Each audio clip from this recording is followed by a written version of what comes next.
Hello students, आगे continue करते हैं, अगला सवाल देख लेते हैं। और आपने चैनल सब्सक्राइब नहीं किया मेरा तो चैनल को सब्सक्राइब कर लीजिए, वीडियो को लाइक कर दीजिए। ये मैंने आज सवाल आपको होमवर्क में भी दिया था। तो a railway half ticket cost half the full fare and the reservation charge is the same on the half ticket as on the full ticket. ठीक है, तो उसको समझते हैं।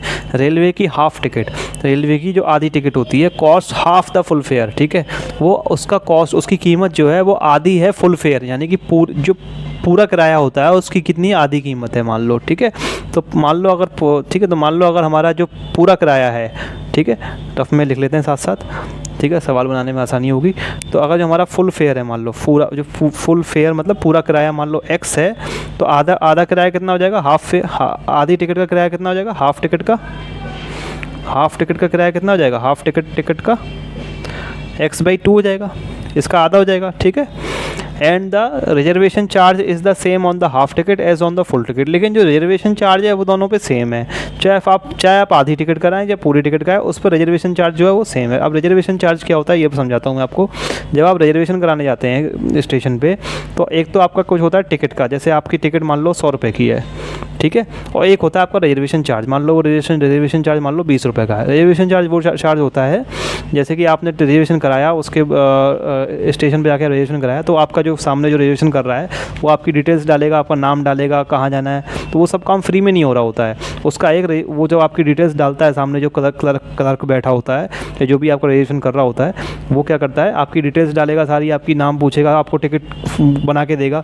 तो वो सब काम किसी पैसे में होता है, उसको फ्री में नहीं हो रहा होता है। वो आपका 20 रुपये मान लो रिजर्वेशन चार्ज हो गया, ठीक है ना। लेकिन वो चीज़ आपकी जुड़ के टिकट में आ जाती है, इसलिए आपको पता नहीं चलती है, लेकिन एक रिजर्वेशन चार्ज भी होता है। ठीक है, तो मतलब आपकी अगर 100 रुपये की टिकट है तो आपकी रिजर्वेशन चार्ज लग गया, तो आपकी टोटल टिकट 120 की आ जाएगी। ठीक है, अब वो ये कह रहा है कि फुल फेयर, मान लो फुल फेयर 100 है, तो हाफ टिकट कितनी हो जाएगी, हाफ टिकट हमारी इसकी जो वो साफ कह रहा है कितनी है, cost half the full fair, उसकी हाफ टिकट की कीमत आधी है फुल फेयर की। हमेशा ऐसा नहीं होता है, ठीक है ना, कि हाफ टिकट की कीमत जस्ट आधी हो, कई बार आधी नहीं होती, तो आधी से थोड़ी ज़्यादा भी हो सकती है। ठीक है ना, तो आधी टिकट किन के लिए होती है, बच्चों के लिए होती है ना। तो आधी टिकट का किराया कितना है, जो फुल टिकट का किराया उससे आधा है, लेकिन रिजर्वेशन चार्ज सेम है, वो यूँ कह रहा है। मतलब आपको ये रिजर्वेशन चार्ज जो आपने फुल टिकट पे दिया था वही आपको इस पे देना पड़ेगा, वो भी आपको 20 रुपये पूरा देना पड़ेगा। तो टोटल आपको ये कितने पड़ेगी, 70 की पड़ी, और ये आपको टोटल पड़ी कितनी, 120 की। ठीक है, तो रिजर्वेशन चार्ज का आधा नहीं होगा कि इसका भी 10 हो जाए, ये पूरा का पूरा ही है। तो ये समझाने के लिए मैंने एक एग्जाम्पल ले लिया। ठीक है, तो रिजर्वेशन चार्ज जो है वो दोनों में सेम है। तो रिजर्वेशन चार्ज को मैंने मान लिया वाई मान लिया, रिजर्वेशन चार्ज को क्या मान लिया, रिजर्वेशन चार्ज को मान लिया वाई। ठीक है, रिजर्वेशन चार्ज को मैंने वाई मान लिया। ठीक है, तो मेरी टिकट आधी ऑन द हाफ टिकट, ठीक है, तो अब मेरी आधी टिकट, ये आधी टिकट की कीमत कितनी हो गई, और पूरी टिकट की कीमत कितनी हो गई। ठीक है, तो फुल टिकट की कीमत कितनी होगी, मेरी फुल टिकट की कीमत कितनी हो गई, जो पूरा किराया लगेगा पूरी टिकट में तो x, और रिजर्वेशन चार्ज तो लगेगा ही। इसी तरीके से हाफ टिकट की मेरी कितनी कीमत हो गई, आधी टिकट की मेरी कितनी कीमत हो गई, आधा किराया लगेगा, लेकिन रिजर्वेशन चार्ज तो पूरा लगेगा। ठीक है, x/2 + y। ठीक है, अब ये कह रहा है one reserve first class ticket from Mumbai to Delhi cost ₹4150। ठीक है, एक reserved first class ticket Mumbai से लेकर दिल्ली तक, उसकी कीमत इतनी है। ठीक है, तो जो रिजर्व जो हमारी कितनी की है, ये पूरी टिकट है हमारी। ठीक है, पूरी टिकट, तो पूरी टिकट की कीमत कितनी है, 4150, यानी कि x + y हमारे किसके बराबर हो गया, 4150 का बराबर हो गया। ठीक है, अब आगे पढ़ते हैं। वाइल, जबकि 1 full and 1 half reserve first class tickets cost ₹6255। एक फुल और एक आधी टिकट का जो रिजर्व टिकट है उसका कीमत कितनी है, 6255 है। तो इसका मतलब कितना हो गया, इसका मतलब ये होगा कि एक फुल और एक आधी, तो एक फुल कितनी की है, x + y की, और एक आधी कितनी की है, x/2 + y की। इन दोनों को मिला के इनकी कीमत कितनी है, 6255 रुपये। ठीक है, यहाँ से आपकी दो इक्वेशन x और y में आएंगी, आपको सॉल्व कर लेनी है। ठीक है, अब इसको आसान बनाने के लिए एक चीज़ बता देता हूँ। देखो x + y की वैल्यू आप यहाँ से रख दे 4150। ठीक है, तो 4150 आप यहाँ रखेंगे 4150, तो ये इक्वेशन थोड़ी आसान हो जाएगी बनाना। चाहो तो x और x/2 को जोड़ भी सकते हो, तो क्या आ जाएगा, 3x/2 आ जाएगा।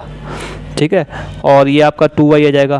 फिर थोड़ा बड़ा हो जाएगा कैलकुलेशन, ठीक है, वो भी कर सकते हो, कोई दिक्कत नहीं है, लेकिन ये थोड़ा आसान तरीके, इससे थोड़ा कैलकुलेशन छोटा हो जाएगा। x प्लस वाई की वैल्यू 4150 मैंने यहाँ रख ली, तो ये x/2 प्लस वाई, ये 6255 हो गया, ठीक है, और x/2 प्लस वाई 6255 में से 4150 जाएंगे, तो 6255 x/2 प्लस वाई 6255 में से हमारा गया 4150 5 में से 0 गया, 5 बचा, 550, 2 में से होंगे 2105, कितना जाएगा 2105। तो ये हमारी दूसरी इक्वेशन मान लें आप, और ये हमारी पहली हो गई। अब ये देखो, इन पहली और दूसरी को सॉल्व करना आसान है, ठीक है।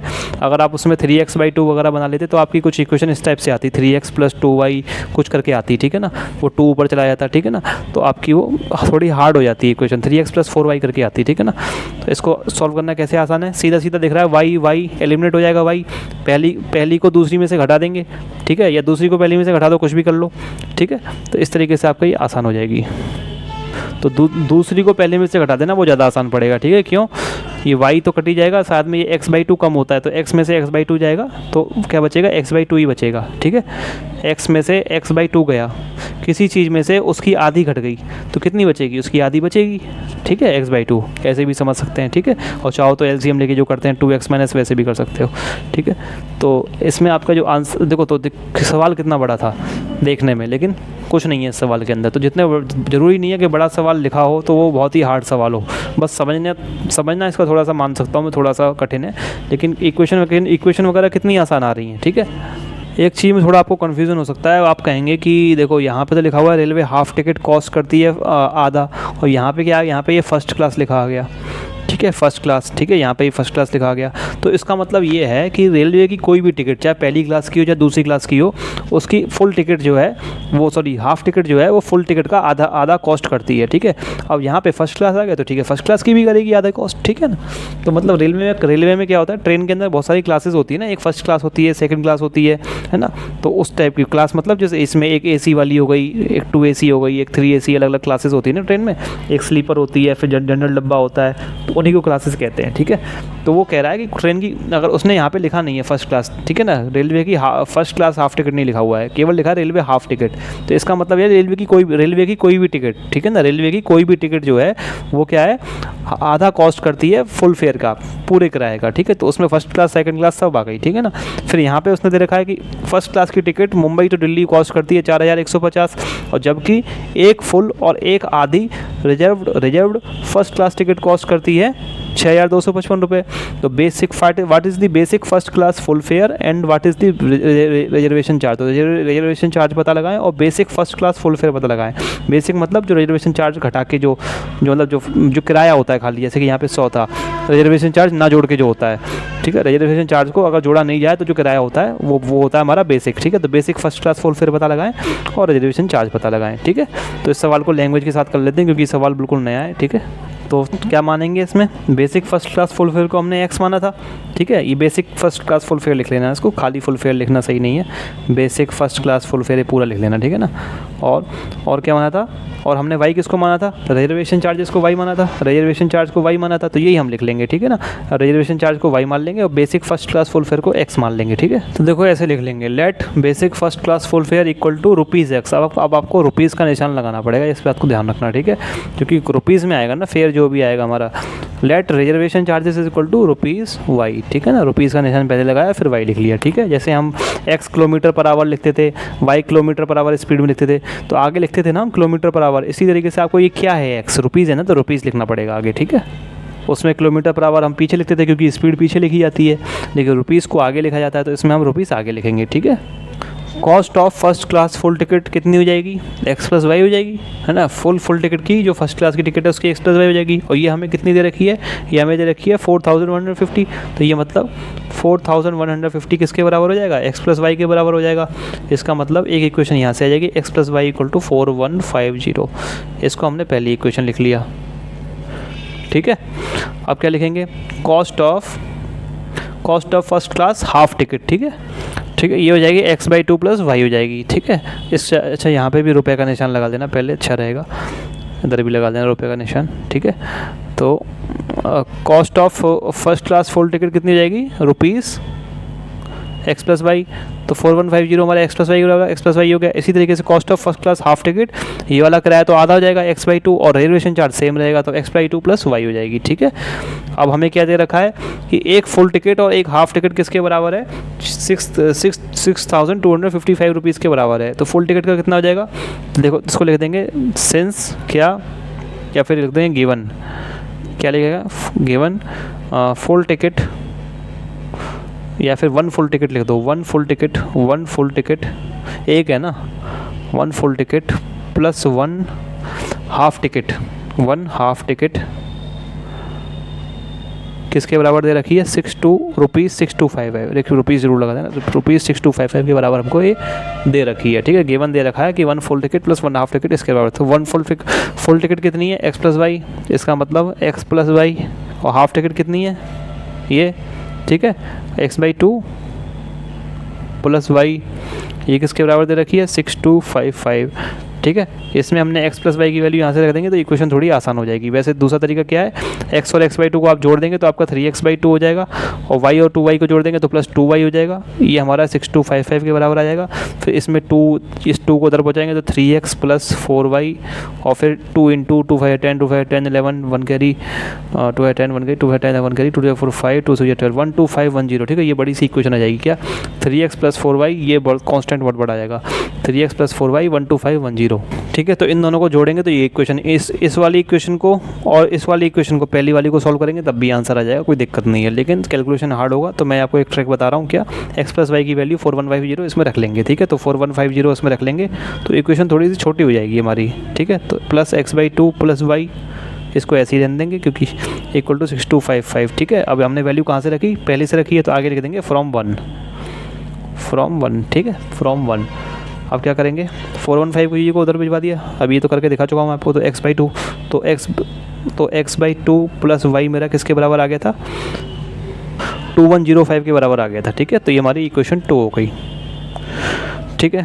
अब तो आपको बस सीधा सॉल्व करना है, सब्ट्रैक्टिंग इक्वेशन 2 फ्रॉम इक्वेशन 1 कर लेंगे, ठीक है। एक्स वाई की वैल्यू निकाल लेंगे, कैलकुलेशन है सब, ठीक है, सब लिख के जैसे करते थे हम, ठीक है। तो एक्स की वैल्यू मैं आपको बता देता हूँ कितनी आ जाएगी, 4090 एक्स की वैल्यू आ जाएगी, और वाई की वैल्यू 60 आ जाएगी। लेकिन आपको लास्ट में लिखना पड़ेगा, क्या लिखना पड़ेगा, 10 या हैंस क्या जो पूछा गया है, क्या पूछा गया है, basic first class full fair, ये पूरा लिखना पड़ेगा, basic first class full fair, ठीक है। ये पूरी लाइन यहाँ से लेके यहाँ तक, ठीक है, इक्वल टू रुपीज़ क्या 4090, एक्स की जगह लिख देंगे क्या, यहाँ से लेके पूरा यहाँ तक लिखना पड़ेगा, एक्स की जगह क्या लिख देंगे 4090, और फिर लिखेंगे रिजर्वेशन चार्जेस रुपीज़, बस वाई की जगह क्या लिख देंगे 60 रुपीज़, ठीक है।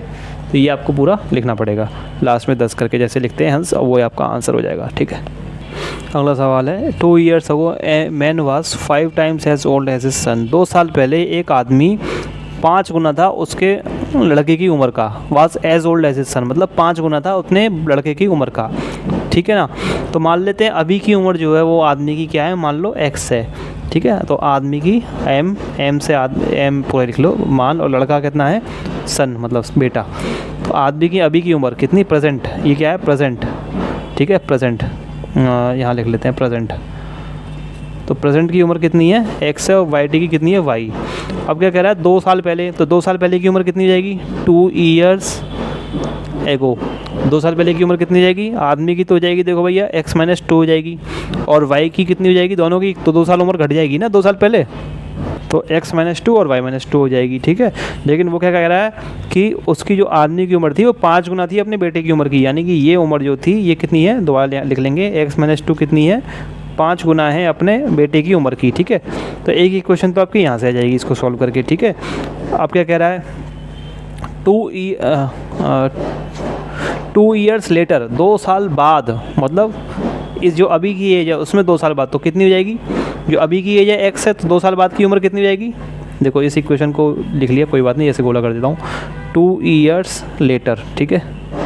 2 साल बाद कितनी हो जाएगी आदमी की उम्र x+2 हो जाएगी भाई, और लड़के की कितनी हो जाएगी, दोनों की उम्र बढ़ेगी ना 2-2 साल, ऐसा थोड़ी ना केवल आदमी की बढ़ जाएगी, तो 2 साल बाद दोनों की उम्र 2-2 साल बढ़ जाएगी। अब क्या कह रहा है, his age will be 8 more 8 more than 3 times the age of his son, उसकी एज जो है वो 8 ज़्यादा होगी उसकी बेटे की 3 गुना से ज़्यादा, यानी कि x + 2 जो होगा वो हमारा कितना ज़्यादा होगा, 8 ज़्यादा होगा। ये +8 होगा, किससे ज़्यादा होगा, उसकी बेटे की उम्र के 3 गुना ज़्यादा से, यानी कि 3 गुना ज़्यादा उसकी बेटी की उम्र कितनी हो जाएगी, y + 2। एक इक्वेशन आपकी यहाँ से सॉल्व करके आ जाएगी, 2 इक्वेशन आएंगी, दोनों को सॉल्व कर लेना, x और y की वैल्यू निकल जाएंगी। और फिर लास्ट में इनका क्या लिखना है, पूछा गया है फाइंड देयर प्रेजेंट एजेस, उनकी प्रेजेंट की एज बताओ, मतलब अभी की एज से बताओ, मतलब यही पूछा गया है, x और y पूछा गया है। तो आपकी जो प्रेजेंट एजेस x और y आ जाएंगी, उनको आप दोबारा लिख देंगे, क्या लिख देंगे, हैंस क्या लिख देंगे, प्रेजेंट एज ऑफ मैन, जो भी x की वैल्यू आएगी, और फिर लिख देंगे प्रेजेंट एज ऑफ सन, लड़के की बेटे की वैल्यू जो भी आएगी, ठीक है। तो ये आपका आंसर आप चेक कर लेना, ये आ जाएगा 42 ईयर्स लिखना पड़ेगा आगे, ठीक है ना, 42 ईयर्स, और ये आ जाएगी 10 ईयर्स, ये आपका आंसर आ जाएगा। मतलब x की वैल्यू आपकी 42 आ जाएगी और y की वैल्यू 10 आ जाएगी, ठीक है। और इसको आपको इस तरीके से लिखना पड़ेगा, ठीक है। अगला सवाल देख लेते हैं। On selling a tea at 5% loss, on selling a tea set at 5% loss and lemon set at 15% gain, a crockery seller gains ₹7। एक क्रॉकरी किसे कहते हैं, जो बर्तन बेचते हैं उनको क्रॉकरी कहते हैं, ठीक है ना। तो टी सेट हो गया और एक लेमन सेट, ठीक है ना। तो टी सेट मतलब कोई चाय के कप का कोई सेट होगा, लेमन सेट मतलब कोई शरबत वगैरह का, नींबू के शरबत का सेट होगा, हमें इससे क्या करना। तो टी सेट है कोई मतलब, और एक लेमन सेट है, और दोनों को एक को 5% लॉस पे बेचा टी सेट को, और लेमन सेट को 15% गेन पे बेचा, ठीक है। तो सेलर ने कितने कमाए, ₹7 कमा लिए, ठीक है। If he sells the tea set at 5%, लेकिन अगर वो टी सेट को 5% गेन पे बेचता है और लेमन सेट को 10% गेन पे बेचता है, तो वो ₹13 कमाता है। Find the actual price of each of the tea set and the lemon set, ठीक है। तो आपको एक्चुअल प्राइस पता लगानी है टी सेट की और लेमन सेट की, ठीक है। तो जो पूछा गया उसी को x और y मान लेते हैं। तो एक्चुअल प्राइस क्या पूछा गया है, टी सेट का, उसको x मान लेते हैं, ठीक है। तो टी सेट का एक्चुअल प्राइस को क्या मान लेते हैं, वो लिख लेंगे लेट क्या लिख लेंगे, लेट द एक्चुअल, यही पूरा price of each of the T of one T set लिख लेंगे। ईच की जगह वन भी लिख सकते हैं, ठीक है ना। तो फाइंड, और ईच भी लिख सकते हैं, ठीक है ना। ईच ऑफ द नहीं लिखेंगे लेकिन इस बार, ठीक है ना। तो let the actual price of each tea set equal to ₹x, इसी तरीके से उसको कितना मान लेंगे, ₹y मान लेंगे, ठीक है। किसके को, लेमन सेट के प्राइस को पूरा लिख के लेट इसी तरीके से लिख लेंगे, और टी सेट की जगह लेमन सेट लिख लेंगे, लेमन सेट, ठीक है। अब क्या करेंगे, एक्स और वाई इनकी हमने प्राइस मान ली। थोड़ा अब टी सेट को जो है बेचने पे 5% का क्या हो रहा है, लॉस होता है, और लेमन सेट को 15% का गेन होता है। तो अगर ये एक्स प्राइस है तो इसमें कितना, जो भी हमारा गेन या लॉस होता है, गेन या प्रॉफिट या लॉस होता है, वो किस पे होता है, कॉस्ट प्राइस पे होता है। कॉस्ट प्राइस क्या होती है, जितने की हमने खरीदी और वो हमारी कॉस्ट प्राइस होती है। तो हमसे एक कॉस्ट प्राइस यहाँ पे पूछ रहा है, एक्चुअल प्राइस मतलब कॉस्ट प्राइस ही पूछ रहा है ये, ठीक है ना, कि जितने की दुकानदार ने खरीदी होगी कहीं आगे से, ठीक है ना, तो अपने होलसेलर से या कहीं से भी खरीदी हो, तो एक्स ये और वाई, ठीक है। तो एक्स में 5% का गेन, ठीक है। तो केस 1 बना लेंगे। केस 1 क्या बन जाएगा, लिख लेंगे when he sells, when crockery seller लिख लेंगे, क्रॉकरी व्हेन सेलर लिख लो सीधा, व्हेन सेलर सेल्स क्या, टी सेट को 5% लॉस से बेचता है, and when seller sells tea set at 5% loss and lemon set at 15% gain, ठीक है। तो क्या हो जाएगा, x का 5%, x इंटू 5% क्या होता है 5/100, ठीक है, प्लस y का क्या 15%। अच्छा एक सेकंड, ये लॉस में है तो लॉस का क्या आएगा, -5% आएगा, ठीक है, माइनस आएगा। जब लॉस होता है तो माइनस लेते हैं, ठीक है। तो -5/100 और y इंटू क्या हो जाएगा, प्लस का 15/100, ठीक है। 15% क्या हो जाएगा 15/100। ये किसके बराबर है, उसको कितने का गेन हुआ, उसको एक क्रॉकरी सेलर गेन्स ₹7। तो केस 1 में कितने का गेन हो रहा है, ₹7 का गेन हो रहा है, तो ये 7 के बराबर आ जाएगा। तो इसको और सॉल्व कर लेंगे तो ये कितनी हो जाएगी, -5x/100 plus 15y/100 equal to 7, ठीक है, ये हो जाएगी। और 5 कॉमन ले सकते हैं, तो 5 ऊपर से कॉमन ले लिया तो कितना आ जाएगा, 5 नीचे से कॉमन, ऊपर नीचे दोनों से कॉमन ले लिया, 5/5, ठीक है, न्यूमरेटर और डिनोमिनेटर दोनों से, तो ऊपर हो जाएगा x/20 plus 3y/20 equal to 7, ठीक है, ये दोनों कट गए। और आपका और सॉल्व करेंगे तो -x + 3y, ये 20 उधर चला जाएगा, नीचे से कॉमन हो गए और 7 2 140 हो जाएगा। ये आपकी एक इक्वेशन आ जाएगी, -x + 3y इक्वल टू 140, एक इक्वेशन तो आपकी ये आ जाएगी, ठीक है। तो इसी तरीके से दूसरा केस बना लेंगे। अब दूसरा केस में क्या हो रहा है, दूसरा केस में आपका ये हो रहा है कि वो 5% गेन पे बेच रहा है, तो x में क्या हो जाएगा, x में 5% गेन है तो 5% सीधा होगा प्लस का 5% यानी कि 5%, और y में क्या हो जाएगा, लिख लेंगे इस तरीके से पूरा, है ना, जैसे ये केस 1 लिखा है ऐसी केस 2 लिख लेंगे, ठीक है। केस 2 लिख लेंगे, व्हेन सेलर सेल्स, जो भी है ना, केस 2 क्या है, व्हेन सेलर सेल्स एट, क्या है, ये रहा, when seller sells tea set at 5% gain and the lemon set at 10% gain, ठीक है, यहाँ तक लिख लेंगे तो आपका केस 2 हो जाएगा। अब x में 5% का गेन हुआ है और y में कितने का हुआ है, 10% का गेन, तो इंटू 10%, तो उसको टोटल कितने रुपए मिले, उसने 13 रुपये कमाए। इस इक्वेशन को भी सॉल्व करके एक इक्वेशन बन जाएगी, उन दोनों इक्वेशन और फिर इस वाली इक्वेशन को, जो इस इक्वेशन को सॉल्व करके इक्वेशन आएगी, उनको सॉल्व करके x और y की वैल्यू निकल जाएगी। लास्ट में आप क्या लिख देंगे, लास्ट में जो पूछा गया सवाल में क्या, एक्चुअल प्राइस टी सेट का, तो लास्ट में क्या लिख देंगे, actual price of each tea set, let और द हटा देंगे आगे से, actual price of each tea set, x की जो भी रुपीज़ एक्स की वैल्यू जो भी आएगी वो लिख देंगे, ठीक है। इसी तरीके से एक्चुअल प्राइस ऑफ ईच, इसी तरीके से actual price of each lemon set, y की वैल्यू आएगी वो लिख देंगे, ठीक है। तो एक्स आपका जो है, मैं आपको आंसर चेक करने के लिए बता रहा हूँ, एक्स आएगा आपको, एक्स की वैल्यू 100 आएगी और वाई की वैल्यू 80 आएगी, और जब यहाँ लिखेंगे तो क्या आ जाएगी, रुपीज़, यहाँ पे लिखेंगे तो क्या आएगी, ₹80 लिख देंगे, ₹100 लिख देंगे और ₹80 लिख देंगे वाई की वैल्यू, ठीक है। अगला सवाल देख लेते हैं, ए लैंडिंग लाइब्रेरी, लैंडिंग लाइब्रेरी क्या होता है, लैंडिंग मतलब किसी को होता है, लैंड शब्द का मतलब होता है उधार देना, लैंड, ठीक है। लैंडिंग लाइब्रेरी मतलब जो पैसे पे चीज बुक्स को उधार देती है, ऐसी लाइब्रेरी होती हैं बड़े बड़े शहरों में, जहाँ पे क्या होता है, एक यहाँ पे लोग अपने, जैसे कि हमको बुक ना खरीदनी पड़े, हमको कोई बुक पढ़नी है लेकिन हम चाहते नहीं खरीदना पड़े, तो हम पैसे दे के कुछ बुक उधार ले सकते हैं जितने दिनों के लिए हमको लेना चाहो, और फिर उसके हम डेली का जो हमारा किराया कटता है बुक का, ठीक है ना। तो एक lending library has a fix charge for the first 3 days. तो एक लैंडिंग लाइब्रेरी मतलब जो ऐसी लाइब्रेरी जो उधार पे किताबें देती है, किराए पे किताबें देती है, उसका क्या है, एक फिक्स चार्ज है पहले 3 दिन के लिए, मतलब एक fix and an additional charge for each day thereafter मतलब बाद में, देयर आफ्टर का मतलब क्या होता है, बाद में, 3 दिन के बाद मतलब। तो एक लैंडिंग लाइब्रेरी का क्या है, फिक्स चार्ज है पहले 3 दिन के लिए, मतलब पहले दिन के लिए आप कोई किताब लोगे तो उसका एक फिक्स चार्ज लगेगा, ठीक है ना, and additional charge for each day thereafter. और 3 दिन के बाद अगर आपने किताब वापस नहीं करी तो फिर उसके बाद एक एडिशनल मतलब फिक्स चार्ज तो लगेगा ही, और फिर क्या लगेगा, एडिशनल चार्ज, एक एडिशनल चार्ज और लग जाएगा, ठीक है ना, मतलब 3 दिन में लौटा देंगे तो वो फिक्स चार्ज लगेगा, तो और अगर आपने 3 दिन में नहीं लौटाई किताब तो वो फिक्स चार्ज को मान ले x मान ले, और फिर एक एडिशनल चार्ज पर डे के हिसाब से y पर डे, ठीक है, ये y क्या आएगा, एक पर डे के हिसाब से y और लगेगा, ठीक है ना, ये कहना चाह रहा है वो। तो Mona paid ₹27 for a book kept for 7 days. Mona ने कितने 27 रुपये दिए एक बुक के जो उसने 7 दिन रखी थी, केप्ट मतलब रखना। While Tanvi paid ₹21 for the book she kept for 5 days. जबकि वाइल मतलब जबकि तन्वी ने ₹21 दिए for the book she kept for 5 days. Tanvi ने 21 रुपये दिए उस बुक के लिए जो उसने 5 दिन रखी थी।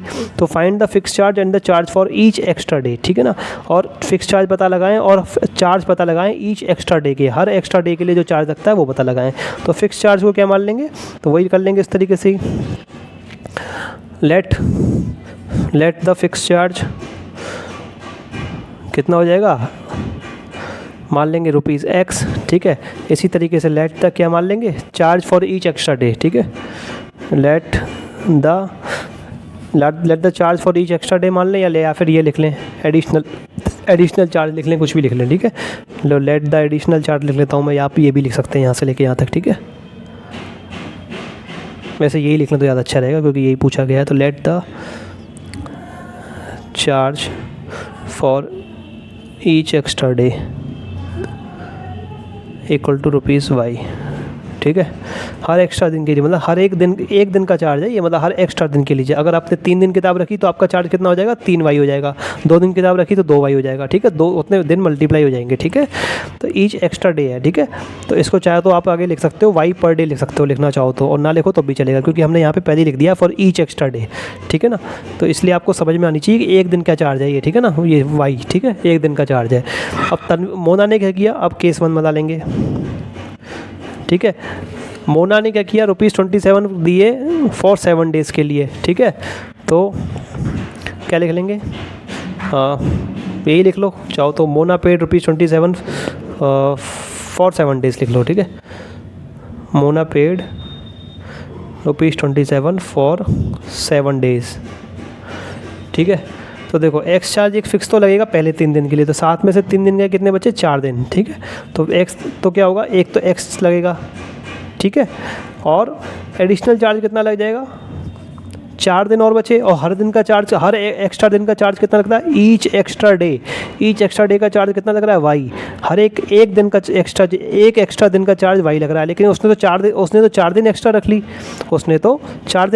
ली, है, ठीक है।